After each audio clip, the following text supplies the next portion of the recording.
नमस्कार, peoples view news में आप सभी का स्वागत है। पर्यावरणीय पर्यटन के माध्यम से सतत विकास की दिशा में बड़ा कदम। भारत सरकार के मार्गदर्शन में अंडमान एवं निकोबार प्रशासन ने द्वीप समूह में सतत पर्यटन आधारित विकास को बढ़ावा देने की दिशा में एक महत्वपूर्ण उपलब्धि हासिल की है। प्रशासन ने 4 प्रमुख इको टूरिज्म परियोजनाओं के लिए निविदा प्रक्रिया को सफलतापूर्वक अंतिम रूप दे दिया है। यह पहल भारत सरकार की holistic development of islands HDI रूपरेखा का अहम हिस्सा है, जिसका उद्देश्य अंडमान एवं निकोबार द्वीप समूह को जिम्मेदार और प्रकृति केंद्रित पर्यटन के लिए एक वैश्विक गंतव्य के रूप में स्थापित करना है।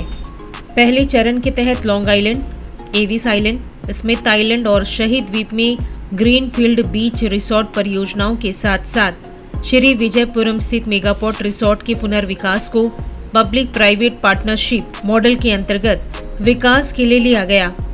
इन सभी परियोजनाओं को अंतर्राष्ट्रीय स्थिरता मानकों जैसे लीड, ग्रीहा और ग्रीन ग्लोब प्रमाणन के अनुरूप तैयार किया जा रहा है तथा तटीय विनियमन क्षेत्र CRZ और पर्यावरणीय मानकों का पूर्ण रूप से पालन किया जाएगा।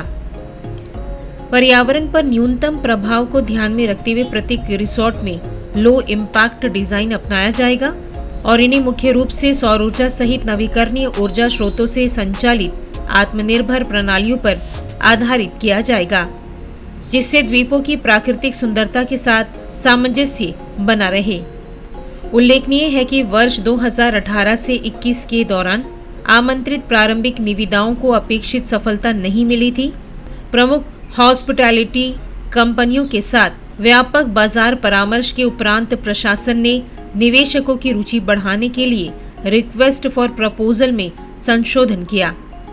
स्थायी वित्त समिति और पब्लिक प्राइवेट पार्टनरशिप मूल्यांकन समिति की स्वीकृति के बाद संशोधित RPF को 28 जुलाई 2025 को जारी किया गया। इसके पश्चात बाजार से उत्साहजनक प्रतिक्रिया प्राप्त हुई।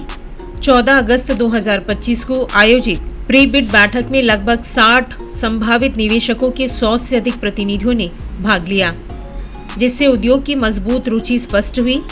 प्राप्त बोलियां सरकार द्वारा निर्धारित आरक्षित मूल्य से 3 से 10 गुना तक अधिक रही।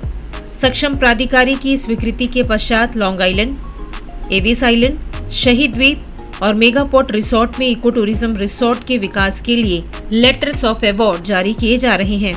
वार्षिक कनेक्शन शुल्क के अतिरिक्त मेगापोर्ट रिसोर्ट के लिए 3.6%, शहीद द्वीप के लिए 3% तथा लॉन्ग आइलैंड और एविस आइलैंड के लिए 2% की दर से राजस्व साझेदारी की जाएगी। मेगापोर्ट रिसोर्ट के लिए कनेक्शन अवधि 50 वर्ष और अन्य परियोजनाओं के लिए निर्माण अवधि सहित 75 वर्ष निर्धारित की गई है। दूसरा चरण 11 नए पर्यटन स्थलों का विकास। इस सफलता को आगे बढ़ाते हुए प्रशासन ने उत्तर, मध्य और दक्षिण अंडमान में 11 अतिरिक्त पर्यटन स्थलों के विकास हेतु मास्टर प्लान तैयार कर लिए हैं। पहले चरण में 6 स्थानों के लिए निविदा प्रक्रिया शुरू करने हेतु ट्रांजैक्शन एडवाइजर्स की नियुक्ति की जा रही है। ये स्थल है कालीपुर, उत्तर अंडमान इको वेलनेस रिसोर्ट एवं सांस्कृतिक ग्राम, रामनगर, उत्तर अंडमान इको वेलनेस रिसोर्ट, आमकुंज, मध्य अंडमान कैंपिंग, कारवा पार्किंग एवं वाटर स्पोर्ट्स सुविधाएं, रमन बगीचा, मध्य अंडमान बजट रिसोर्ट एवं सांस्कृतिक ग्राम, नॉर्थ बे, दक्षिण अंडमान इको रिसोर्ट, फ्लैट बे, दक्षिण अंडमान मरीन, कृषि एवं मसाला पार्क, मैंग्रोव पार्क तथा camping site. Public private partnership model के तहत इन पर्यटन परियोजनाओं के विकास से बड़े पैमाने पर आर्थिक अवसर सृजित होने, उच्च स्तरीय पर्यटन को आकर्षित करने तथा प्रत्यक्ष और अप्रत्यक्ष रोजगार के व्यापक अवसर पैदा होने की उम्मीद है। समग्र रूप से ये पहले अंडमान एवं निकोबार द्वीप समूह में एक सतत, समावेशी और वैश्विक स्तर पर प्रतिस्पर्धी पर्यटन परिदृश्य की दिशा में एक परिवर्तनकारी कदम सिद्ध होगी। धन्यवाद।